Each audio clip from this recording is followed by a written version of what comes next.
from Law's Vintage Market, and today I'm going to be discussing how to identify and date brooches. It's easy to identify a brooch when it's signed. So when we see Coro or Trifari or Signer, we know who it is, but do we know the decade? Do we know the date, the heir? Well, with this video, I'm going to try to help you learn how to identify each of these brooches, not just through the signatures, but also unsigned ones, and through their colors, the construction, the motifs of the heirs. This isn't going to be over the Victorian heir because I've already done a video over that, and if you'd like to check it out, it's on my channel. And I hope this helps you, and enjoy. So there's 4 basic ways to identify a brooch. The easiest way is with hallmarks and the maker's marks. And this can help you identify who it is and when it was made. Another one is the colors and motifs, because they have specific time periods that these were used. The construction of the brooches and the materials that were used can all help. In part 1, I'll be discussing hallmarks and maker marks and the color and motifs. And in part 2, I'll be going over the construction and materials that I'll be posting later this week.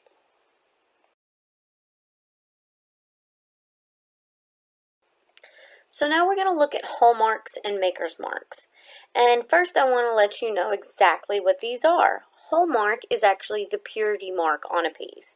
This is an older piece of jewelry, and it's actually foreign. It's from the United Kingdom, and 750 means 18 karat. Here is a Pegasus Coro craft mark. The hallmark on this piece is sterling, and then the maker's mark is the Coro craft. So when we talk about that, that's what we have to remember. Here is a more modern piece where Tiffany & Co. is the maker's mark, because that's who made the jewelry. On this specific piece, it also has a designer. So the designer has their signatures or their logos placed underneath or somewhere around the maker's mark. And then the 925 would be the hallmarks. So I've made a little cheat sheet in front of each one of the different brands of jewelry. So feel free to hit pause and take a picture or a screenshot of it, or you can come back and keep looking. But please file it away for future reference. So here's the little cheat sheet, and these are on the internet in a lot of different places, but here is going to be a one-stop shop for a lot of these. This is the Trifari one. Here is a 1930s, very old Trifari brooch. The finish on it is pretty terrible, actually, but here's the maker's mark on it with the KTF. Here we have a mid-century piece that is like an atomic star, and it has the patent pending on there, which is important because we can go to our cheat sheet and see the timelines that was made in between. And it has the imprinted Trifari on here now, more commonly known as Crown Trifari. And the patent pending is very important because they stopped using that after 1955 because copyright laws came in and people started using the copyright symbol instead of the patent pending. So that's an easy way to date some of those pieces. Here's one of my favorite pieces in my Trifari collection. This is an early 1950s clipmate by Trifari. And I didn't really know what they were when I very first got them. I thought they were 2 separate brooches, but then one was marked, one wasn't. It was odd.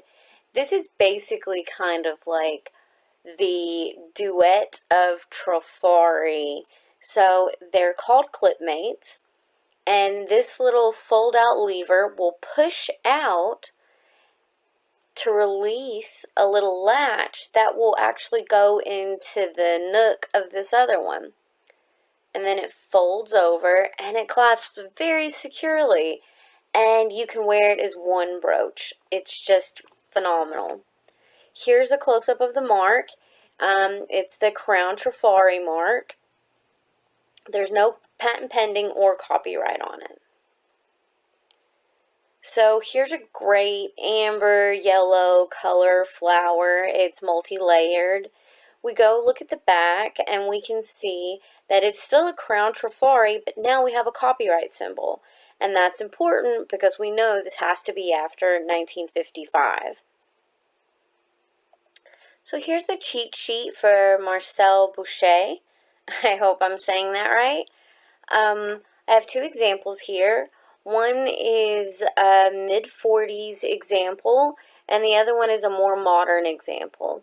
So the bird with the earth tone enamels is our more modern example, and it just has the name on there with the copyright symbol and the serial number on the back with a letter.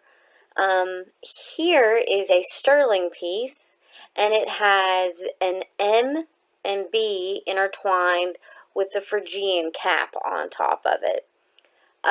It also has, so that's the maker's mark, is the MB with the Phrygian cap. And then it's serial numbered in 2 or 3 places, but it's also marked sterling, so it's hallmarked as well.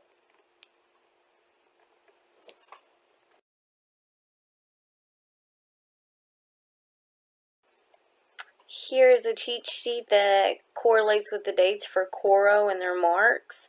This doesn't have the pictures, but it is still very helpful on dating them. And this eagle piece is got an older mark. It's a script Coro, which on the cheat sheet you would see starts in 1919. However, this is a thick script, so we would know that it's 1940s and not 1919. Here's a sterling craft by Coro, and it's a mid-1940s piece.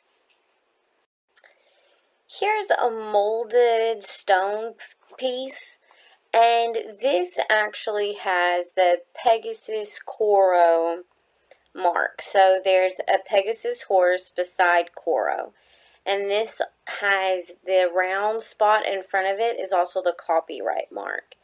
And I'm showing you this piece on purpose because I wanted you to be able to see it and recognize that Coro did have a lot of very smudged marks like this. And it also has the copyright, so we know this piece is after 55. Here is the cheat sheet for Kenneth Jay Lane, and it has a lot of different ones because he worked for a lot of different people. I love his older 1960s pieces, and this is one I just acquired not very long ago. I haven't found it, but I think it's a Capricorn. But as you can see, it just has the K.J.L in an oval cartouche. Yeah, the editing was weird there, sorry. Here is a Kenneth Lane piece. It's also in an oval cartouche, but it spells out Kenneth, then the copyright mark, then Lane. If you look at your cheat sheet, this is a piece that was specifically made and sold exclusively in Saks Fifth Avenue stores. And here is a very modern piece of Kenneth Lane, and it also is in a cartouche, but there's no periods in between the letters, and there's also another little cartouche beside it that says NR in there. Now let's look at some Hattie Carnegie pieces. Here's the cheat sheet, and she's a little bit easier to date because she didn't have tons of maker's marks that were different throughout the time it was being produced. Here's one of her earlier pieces. It's 1940s, and this is the HC mark, and this one is in a round cartouche that's applied to the piece with the HC in a diamond. The diamonds are supposed to be in a diamond. However, a lot of times it didn't get imprinted on there, and I wanted you to see this so you knew this was common and it is completely okay. And here is a Hattie Carnegie script in an oval cartouche without the copyright symbol. So this was made early 50s, and then after 1955, they started putting a copyright symbol in the center of that. Maker marks are one of the best ways to obviously identify jewelry. It says it right on there, and it's always great to have the name. You can't always date it, but sometimes you can. Some people put the date right on the brooch, and others have little telltale signs, such as the copyright mark, the patent pending mark, that dates jewelry to a certain point. Also, just having the signature on there is another great way to tell what the date is, because a lot of people throughout the manufacturing of their jewelry produce different marks. At the end of the video, I'm going to be adding some more cheat sheets of the more well-known vintage designers. So here's some of the cheat sheets that I promised would be at the end of the video that you're allowed to use and reproduce as you want. It doesn't bother me. Here's a little bit extra of inventory numbers from the Boucher jewelry. Right here at the end, some of us wonder what those letters are. They're from the sets, and they would do a P for pin or E for earrings. And when you see those letters, now you'll know what they mean. And also here we can see this is 8668, and we can see that the number falls in between 62 and 65.